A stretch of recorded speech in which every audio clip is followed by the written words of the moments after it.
How would you like to add years to your life? Well, you can by staying busy in your golden years. According to a recent study from Blue Cross Blue Shield, more than 18 million older adults in this country have already discovered the sense of purpose and accomplishment that comes from volunteering, and studies show it enriches your life.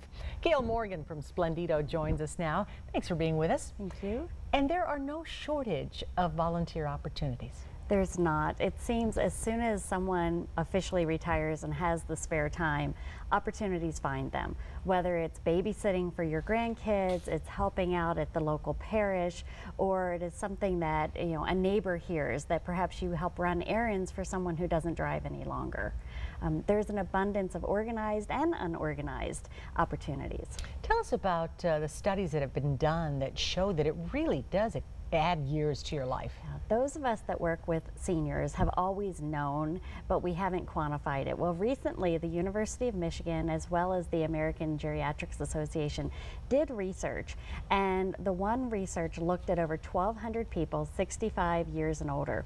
8 years later, when they revisited them, 40% were, or the ones that had volunteered at least 40 hours a year, just 1 hour a week, were 40% more likely to still be alive. So it's truly quantified that volunteering, even as little as an hour a week, can add years to your life. That's amazing. But again, then we have to be careful that people don't take advantage of older seniors who are volunteering and possibly they're working 40 hours a week. Right. The older adults are often so talented and so capable that a business or an organization can find themselves taking advantage of their kindness.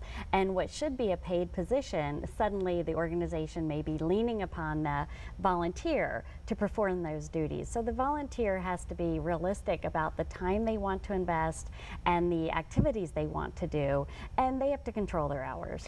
I think a lot of people are not afraid to volunteer, but a little reticent to volunteer because they don't know where to start. They don't know who to contact.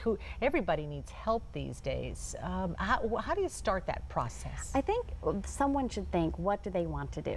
If they want to be active in the career that they had, then perhaps if they were a business person, they should call the Senior Corps of Retired Executives. If they want to try something new, maybe they want to tutor at the local elementary school, help the Veterans Association, just think, if I had the opportunity to do something new, what would it look like? And then call whatever organization, whether it's the local school, the art museum, Parks and Recreation. There's also organized volunteersofamerica.org. In Tucson, they could simply call any of the retirement communities because the residents at each of those communities do so many wonderful volunteer programs that they could tie them into opportunities. And I suspect that in this recession, a lot of seniors have maybe not been volunteering because they've actually had to go back to work. They have. A lot of seniors that have used to fill the roles of so many organizations find themselves working. On the flip side, more and more of our families have become 2-income, sometimes even 3-job homes.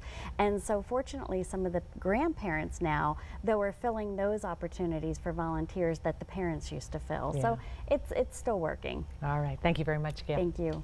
Well, we've put a link on our website to help you find a volunteer opportunity that suits you. Just go to KVOA.com and look for it. President